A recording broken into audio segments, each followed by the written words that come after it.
Good morning students. अपने last lecture में हम लोग कोसेट्स ऑफ एच इन जी के बारे में पढ़ा था हमने, और हमने ये देखा था कि किसी भी सबग्रुप के जो कोसेट्स हैं, लेफ्ट कोसेट्स और राइट कोसेट्स, उनका बराबर होना जरूरी नहीं है। तो हमने इसके दो एग्जाम्पल लिए थे। सबग्रुप लिया था एस थ्री के दो सबग्रुप लिए थे, एच और के, और एस थ्री था हमारा group of permutations on three symbols. तो उसमें हमने देखा था कि एक सब ग्रुप एच जो था उसके कोसेट्स तो बराबर हो रहे थे, और जो दूसरा सब ग्रुप था के, उसके कोसेट्स बराबर नहीं हो रहे थे। तो ये कभी भी कंपलसरी नहीं है कि लेफ्ट कोसेट्स और राइट कोसेट्स इक्वल हों। वो इक्वल हो भी सकते हैं और इक्वल नहीं भी हो सकते हैं। वो एक पर्टिकुलर केस है कि जब लेफ्ट कोसेट्स और राइट कोसेट्स किसी सब ग्रुप के बराबर होते हैं तो then that is called a normal subgroup, है ना। ये मैंने आपको लास्ट लेक्चर में बताया था। उसके बाद हम एक लेमा मैं स्टेट करने वाली थी, उसका स्टेटमेंट, लेकिन वो कंप्लीट नहीं हो पाया था। तो आज हम अपने लास्ट लेक्चर को कंटिन्यू करते हैं कोसेट्स के बारे में, और उस थ्योरम को देख लेते हैं जो हम पिछली बार इनकम्प्लीट रह गई थी। ठीक है, तो एक थ्योरम है। तो थ्योरम का स्टेटमेंट क्या है कि late H be a subgroup of a group जी।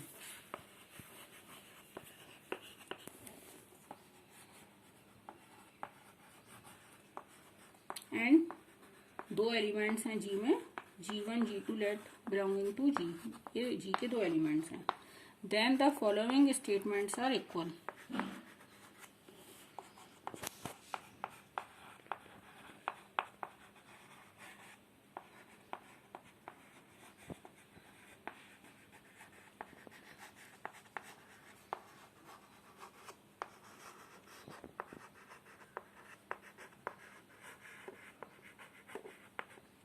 क्या पहला स्टेटमेंट है कि यदि G1H और G2H बराबर हैं तो हम इसको कितने तरीके से हम इस बात को कह सकते हैं। ये बात कहना हो या ऐसे कहना हो कि H G1 inverse is equals to H G2 inverse, या हमें कहना हो कि G1H is a subset of G2H, या हम कहें कि G2 बिलोंग्स टू G1H, या हम कहें कि G1 inverse G2 belongs to H। ये सारे स्टेटमेंट एक दूसरे को इम्प्लाई करेंगे। इनमें से यदि एक भी स्टेटमेंट ट्रू होगा तो ये पांचों स्टेटमेंट ट्रू होंगे। ठीक है, तो हम किसी एक स्टेटमेंट को लेके देखते हैं कि क्या उससे नेक्स्ट स्टेटमेंट आ रहा है या नहीं आ रहा, और ये जो बाकी होगा थोड़ा सा पार्ट, वो आप खुद घर पे भी ट्राई कर सकते हैं। तो मैं थोड़ा सा इसका करके दिखाती हूँ आपको कि हम फर्स्ट स्टेटमेंट लेके चलते हैं और दिखाते हैं कि उससे सेकेंड स्टेटमेंट कैसे इम्प्लाई हो रहा है। तो हमने मान लेते हैं कि हमने फर्स्ट को मान लिया कि ये ट्रू है कि late G1H is equals to G2H, हमें पता है ना। ये दो कोसेट्स हैं H के G में, और वो दोनों कोसेट्स जो हैं वो इक्वल हैं। तो अब हम इसको ये दिखाएंगे कि H G1 inverse is equals to H G2 inverse आ जाना चाहिए। जो H के जो राइट कोसेट्स हैं, जो G1 इनवर्स और G2 इनवर्स से बनेंगे, वो इक्वल आ जाएंगे। ठीक है, तो ये हम कैसे दिखाएंगे, हम इसमें मल्टीप्लाई कर दें, प्री मल्टीप्लाई कर दें।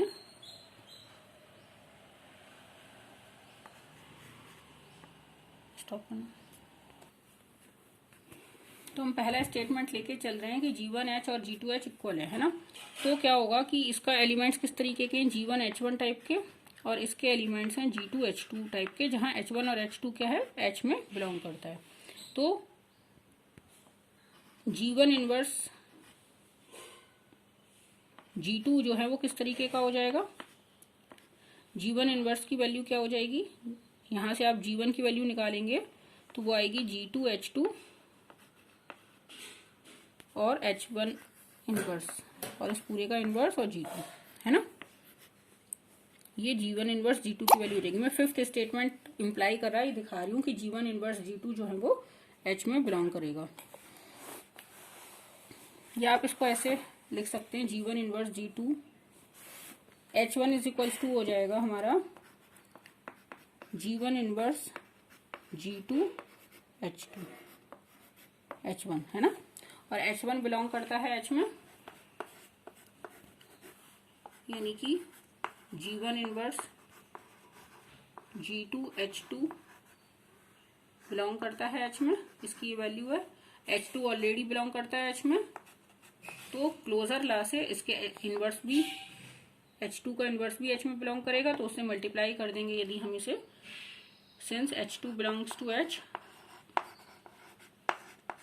ये इम्प्लाई करता है कि H2 इनवर्स भी H में बिलोंग करता है, और उससे आप पोस्ट मल्टीप्लाई कर देंगे और क्लोजर लॉ लगाएंगे, तो G1 इनवर्स G2 जो है वो H में आ जाएगा, है ना।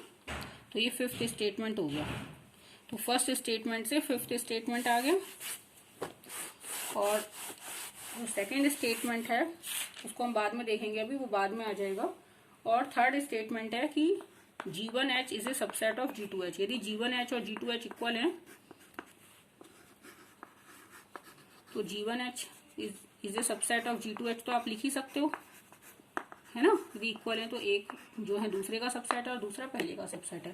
तो ये थर्ड स्टेटमेंट आपका आ गया। फोर्थ स्टेटमेंट है कि G2 बिलोंग्स करता है G1H में। यदि G1H और G2H इक्वल हैं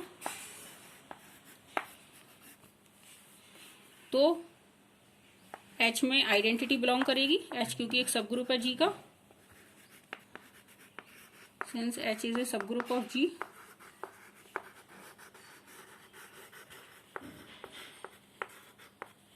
तो G2E जो है वो, यानी कि G2 जो है वो G2H में बिलोंग करेगा,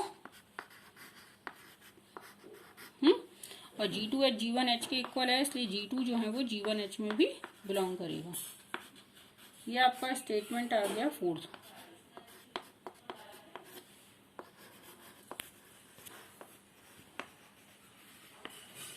है ना, फर्स्ट से आपने बाकी सबको दिखा दिया, सेकंड अभी रह गया हमारा, थर्ड फोर्थ और फिफ्थ हमने दिखा दिए।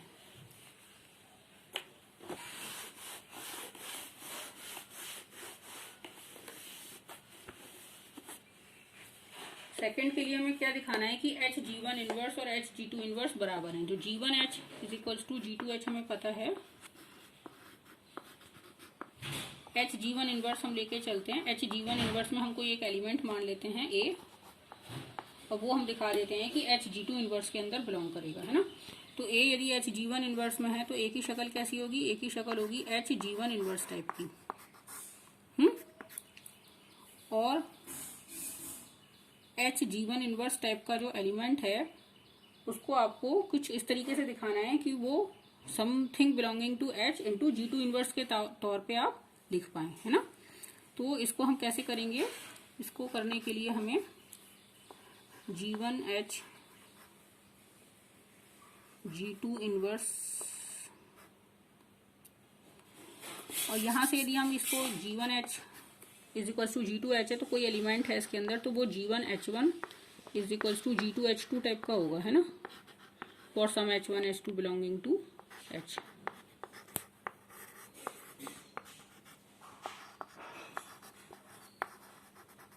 For some H1 H2 belonging to H। तो यहाँ से हम यदि G1 इनवर्स की वैल्यू निकालना चाहें तो G1 इनवर्स की वैल्यू आ जाएगी हमारे पास, G1 इनवर्स की वैल्यू, G1 की value G2 H2 H inverse, चलो ऐसे ही लंबा ही लिख लेते हैं, थोड़ा कोई शॉर्टकट दिमाग में नहीं आ रहा अभी। G2 H2 H1 इनवर्स, ये G1 की वैल्यू हो गई और उसका इनवर्स, तो ये हो जाएगा H H1 H2 inverse G2 inverse, है ना। थोड़ा लंबा मेथड है, ये कोई शॉर्ट मेथड मेरे दिमाग में नहीं आ रहा, लेकिन बात हो रही है हमारी, काम चल जाएगा इससे भी। हमने यहाँ से G1 की वैल्यू निकाल के यहाँ रख दी और उसका रिवर्सल लॉ लगा दिया इन्वर्सेस का कि ए बी का इन्वर्स जो होता है वो क्या होता है, बी इन्वर्स ए इन्वर्स होता है। तो हमारे पास ये चीज आ गई। H का एलिमेंट है, H1 भी H के अंदर है, H2 भी H के अंदर है, तो उसका इन्वर्स भी ऑलरेडी H के अंदर ही होगा। तो इन तीनों में यदि हम क्लोजर लॉ लगा दें तो ये सब मिलके H के एलिमेंट ही हो जाएंगे। तो इसको हम कुछ H3 टाइप का लिख सकते हैं और H3 G2 इन्वर्स हो जाएगा, जहाँ H3 क्या है, H H1 H2 इन्वर्स, है ना। ये बिलोंग करेगा H G2 इनवर्स में, है ना, कि H G1 इनवर्स यानी कि सबसेट हो गया H G2 इनवर्स का। और इसी तरीके से आप उसका रिवर्स भी दिखा लोगे कि H G2 इनवर्स, और थर्ड स्टेटमेंट ये हो गया। और थर्ड स्टेटमेंट और फर्स्ट स्टेटमेंट इक्वलेंट है ना आपस के, कि यदि H वो लेफ्ट कोसेट्स के लिए, लेकिन वो राइट कोसेट्स के लिए भी ट्रू है वही बात। तो जैसे हमने ये दिखाया कि ए हमने इसमें मान के चले थे और उसको हमने Hg2 इनवर्स में दिखा दिया, उसी तरीके से इसका रिवर्स आप दिखाओगे तो आप ये स्टेटमेंट दिखा लोगे कि Hg2 inverse is a subset of Hg1 inverse, और इन दोनों को आप कंबाइन करोगे तो आपका आ जाएगा कि Hg1 inverse is equals to Hg2 inverse, है ना। तो ये जो पांचों स्टेटमेंट्स हैं ये आपस में एक दूसरे के इक्विवेलेंट हैं। आप किसी भी एक स्टेटमेंट से स्टार्ट करोगे तो आप रेस्ट ऑफ द स्टेटमेंट्स पे पहुंच सकते हो, ठीक है।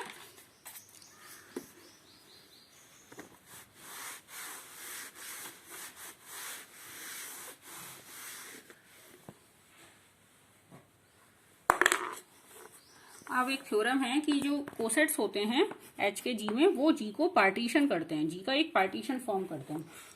Late H B a subgroup of G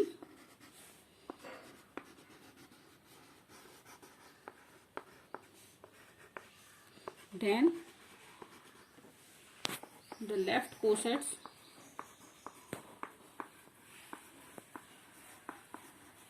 of H in G partition Q। Partition का क्या मतलब है कि इसको डिसजॉइंट सबसेट्स में बांट देते हैं वो उसका, कि उन सबसेट में कुछ भी कॉमन नहीं रह जाता ऐसे, और उन सबका जो यूनियन होता है वो G के बराबर होता है। यानी कि H के जो कोसेट्स हैं वो G का एक पार्टीशन फॉर्म करते हैं। इस बात का क्या मतलब है? इस बात का मतलब है कि G के ऐसे सबसेट्स फॉर्म करते हैं वो, कि वो सबसेट्स आपस में डिसजॉइंट होते हैं और उनका यूनियन जो है वो G होता है। इसे ही पार्टीशन कहते हैं ना। तो हम क्या करते हैं, हम मान लेते हैं कि लेट G1H और G2H इसके दो कोसेट्स हैं।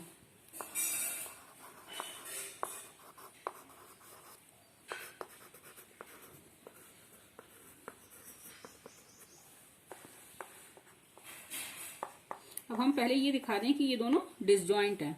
डिसजॉइंट होने का मतलब क्या होता है कि या तो इन दोनों में कुछ भी कॉमन नहीं होगा, या तो मतलब इनका जो इंटरसेक्शन है वो एम्प्टी होगा, और या ये दोनों आइडेंटिकल होंगे, मतलब इनमें एक भी एलिमेंट कॉमन हो गया तो ये पूरे के पूरे बराबर होंगे। ये होता है ना डिसजॉइंट होने का मतलब कि आइदर दे आर, मतलब उनके बीच या तो कुछ भी कॉमन नहीं है या वो बिल्कुल ही कॉमन है।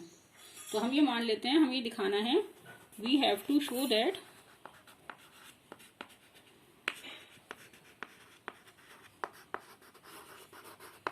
either G1H intersection G2H is equals to empty null set और G1H is equals to G2H। ये हमारा डिसजॉइंट दिखाने का मतलब है। अब यदि हमने मान लिया कि G1H और G2H का इंटरसेक्शन एम्प्टी है, तब तो कोई बात ही नहीं, बात प्रूफ हो गई। तो हम क्या मान लेते हैं कि मान लो कि इंटरसेक्शन नॉन एम्प्टी है, फिर हम ये दिखा देंगे कि यदि नॉन एम्प्टी है इंटरसेक्शन तो फिर वो दोनों बराबर ही है भाई। तो हम मान लेते हैं कि लेट G1H इंटरसेक्शन, मतलब लिख लो पहले इस बात को कि यदि इंटरसेक्शन एम्प्टी है then we are done. If G1 intersection H intersection G2H is empty then we are done. तो हमारी बात प्रूव हो गई जो हम प्रूफ करना चाह रहे थे। और इफ नॉट तो हम मान लेते हैं कि उनके अंदर ए कोई एलिमेंट है, ठीक है। विजिबल हो रहा है ये आप लोगों को?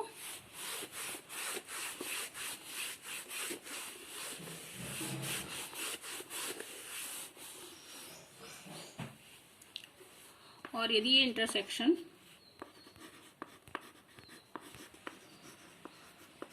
नॉन एम्प्टी है तो अब हमको बराबर दिखाना है ना। तो हम इसमें मान लेते हैं लेट अल्फा कोई एलिमेंट है G1H और G2H में कॉमन, देन अल्फा बराबर हो जाएगा G1H1 बराबर G2H2 for some H1H2 belonging to H।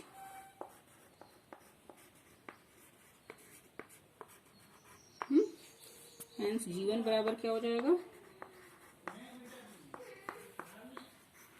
G2H2 H1 inverse, और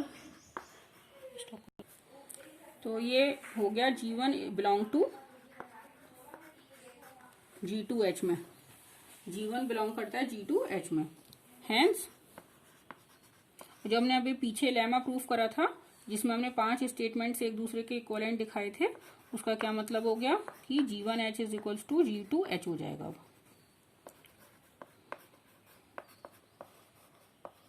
ना, कि यदि वो दोनों एम्प्टी नहीं है उनका इंटरसेक्शन तो वो दोनों बराबर हो जाएंगे।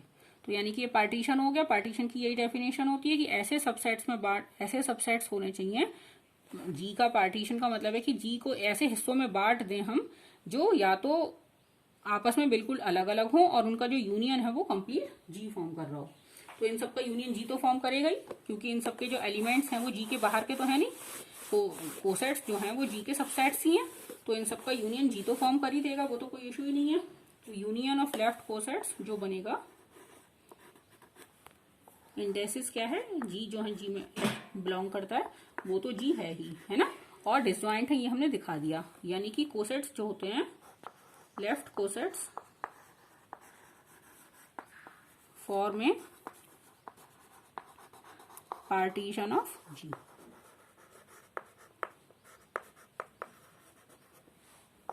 ठीक है, अब थोड़ा सा और देख लेते हैं एक आध डेफिनेशन। इंडेक्स क्या होती है, और इसी तरीके से आप राइट कोसेट्स के लिए भी प्रूफ कर सकते हो। Similar is the case for right cosets, यानी कि similarly right cosets of H and जी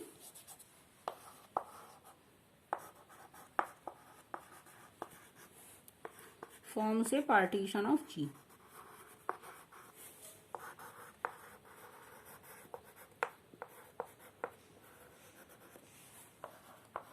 ठीक है, जो चीज लेफ्ट कोसेट्स के लिए ट्रू है वो राइट कोसेट्स के लिए भी आप सिमिलरली प्रूव कर सकते हो।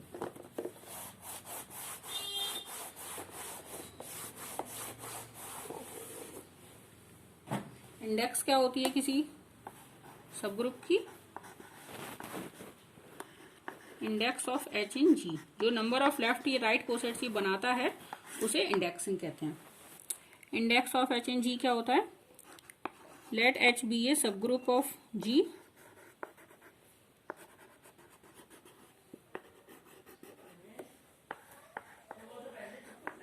तो इंडेक्स क्या होती है, index of H in G is the number of left cosets of right, number of left cosets, या हम कहें कि राइट कोसेट्स, दोनों बराबर ही होते हैं, जितने लेफ्ट कोसेट्स बनते हैं उतने ही राइट कोसेट्स बनते हैं, है ना। लेफ्ट कोसेट्स या राइट कोसेट्स इन जी, उसे इंडेक्स कहते हैं। और इसका सिंबल क्या होता है, इंडेक्स ऑफ एच इन जी का, इंडेक्स ऑफ एच इन जी का सिंबल होता है जी बाई एच, ऐसे लिखते हैं इसको। ठीक है, तो आज का लेक्चर हम यहीं स्टॉप करते हैं इस डेफिनेशन के साथ, और इसका एक्सप्लेनेशन और फर्दर एग्जांपल्स मैं नेक्स्ट लेक्चर में कवर करने की कोशिश करूंगी। ठीक है, थैंक यू वेरी मच।